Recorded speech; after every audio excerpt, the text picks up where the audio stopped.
day or night, a demon were to steal after you into your loneless, and say to you, this life as you now live and have lived it, you have to live it once more, and innumerable times more, and there will be nothing new in it, but every pain and every joy and every thought and sigh, and everything mutually small or great in your life will have to return to you, all in the same succession and sequence. Even this spider in this moonlight between the trees, and even this moment and I myself.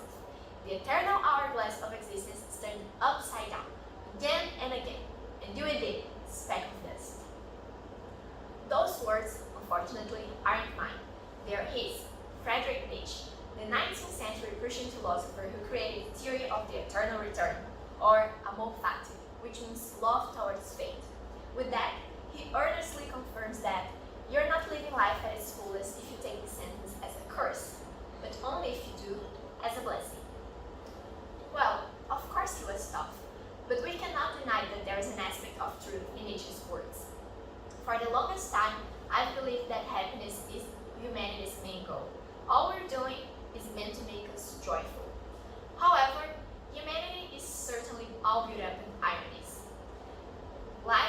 Daily life is chaotic. You go to a drugstore, people are miserable. Maybe they are buying anxiety medication. You go to school, well, you definitely have a teacher who has had some mental issue problem.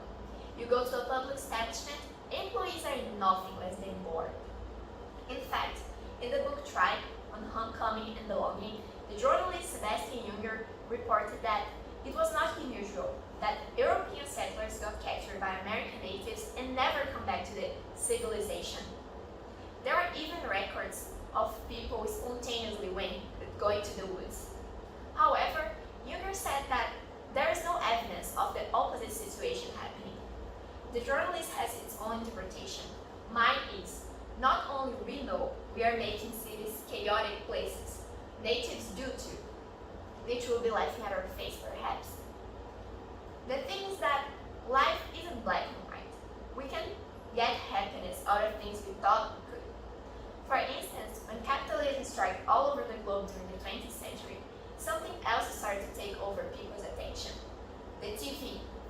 Its main goal was to make sure that the workforce, mainly Americans, would spend their money on anything viable, from clothing to cars and so on. And the ideal at that time, which has persevered, was to buy. People actually believed that having financial stability was taking them places. On the other hand, the workforce was in its job most of its time and not necessarily liking it. So, to earn money and buy your precious happiness, we need to sell time to the market. I don't have to say how tragic this combination is. You are probably really lucky if you get to work on something you enjoy and still manages to be a happy person. In fact, according to a research led by Gallup, 53% of workers in America are not engaged with their jobs, meaning that they may be generally satisfied, but they are not emotionally or cognitively involved with the work nor workplace. If you consider the amount of time adults spend on their jobs, it basically means that we are not involved on a third of our days, a third of our weeks, a third of our lives. Well, but that's okay, right? It just means we're trading our lives for green paper, or maybe comfort. Maybe we believe that making it stable now will assure us to have time to be happy later. But be aware. Don't wait for the present to be over to pursue your true goals in the future, because it will be over, and after that, nothing can be done. However, I said I used to believe that happiness was the main goal. I grew up to discover that it either isn't, or our contemporary concept of happiness is all mistaken, which sounds insane, but I'll give you an example.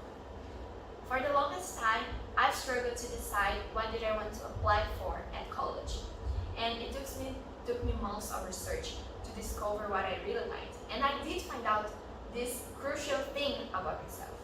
I didn't know a thing about me. Despite that, time went on and it clicked.